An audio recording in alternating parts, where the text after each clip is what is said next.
Hi, my name is Erika Stewart. I'm a third generation cattle rancher from North Saskatchewan, and welcome back to our video series, A Day in the Life at Pine Ranch.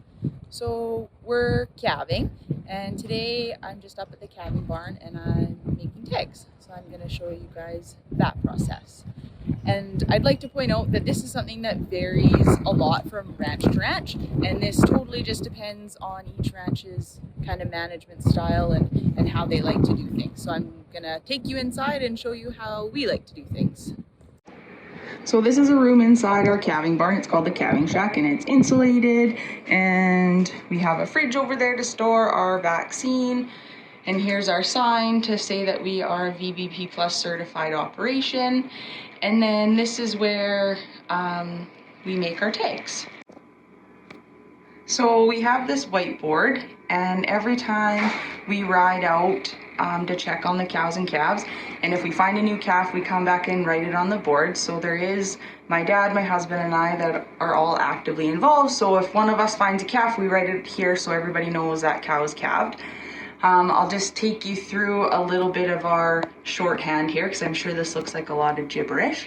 So we'll go up here to today's date, so April 7th. These are all the cows that have calved so far. So we'll go through, so 31B is the tag I'm gonna make next. So that's kind of like the cow's name to us. That's how we know them. That's their identification. And the letters actually signify years. And the next column is just their description. So RBF, we call that a red brockle face. So those cows that have kind of red spots on their face. HC means heifer calf. So those are the females. Like this one here, if it's a BC, that's a bull calf. So those are intact males. And then we also write the calf's description. So she had a red brockle face heifer calf. So it is my job to make the tags. So on our operation, we have different color tags. So all the heifer calves, so the females, get the yellow tags, and any of the bull calves, so the male calves, get red tags.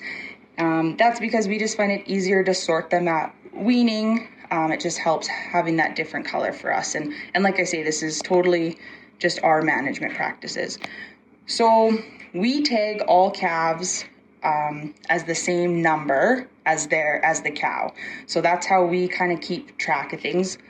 Other places don't do it like that. We just like to be able to track that lineage and know, it helps us with genetics as well. Like we can see if we have a lot of, say 35s right here, we know that those are good fertile genetics to have in our herd. So I've made 31's tag. So I'll just take you through the letters here. So like I said, we tag the calf with the same number as the dam or the mother cow. So the cow's letter is B. So that means she was born in 2014. And this year is J. So that's 2021. So that's this year, that's this calf. And then we also put in an RFID tag. So that's the radio frequency identification tag that I talked about in one of my previous videos. So that is part of our food safety system here in Canada, that every animal that leaves the ranch has to have one of these tags, because those tags are all linked back. These tags, they're linked back to our operation. So if there were to be a food safety issue, they could track that animal back. The other handy thing for us with our computer system is we can scan those tags. So I'll take the scanner again and scan that RFID tag. And then that number comes up in this computer, and we can keep track of our animals this way. So then I input that tag number. And then I can also put in information about that calf. So it's a heifer calf, a female. It was born on April 7th. And I can put down breed and color, and then link it back to its dam, so its mother. So that was her number was 31B. And like I say, everybody does this differently, but I just wanted to show you this is a big part of our record keeping system and how we keep track of our animals. And I would like to point out, so these tags may look big, but it's no different. I compare it to us getting our ears pierced. So there's a pointy end, kind of like the earring. We have an applicator that actually looks very similar to the applicators when you get your ears pierced. So it just pushes that through and makes a hole.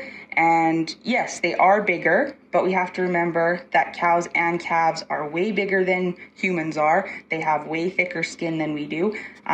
So the tools we need for them also need to be bigger. So when our calves are born, and this does vary on breed, but these calves are 80 to 90 pounds when they're born. So we can't compare them apples to apples to humans because they're just a lot bigger than us. So here is a cow and calf that are tagged. So I just want to show you guys after we make the tags. Now their tags are correlated, so we know which calf belongs to which cow. So that again is just for our management purposes. And it also helps us keep our records with the Verified Beef Production Plus program. It's not required to tag your animals, but we just find it makes it easier to have those dangle tags with a number, and then if we treat something, we can record it with their number. And we actually, when I was growing up, we never had tags.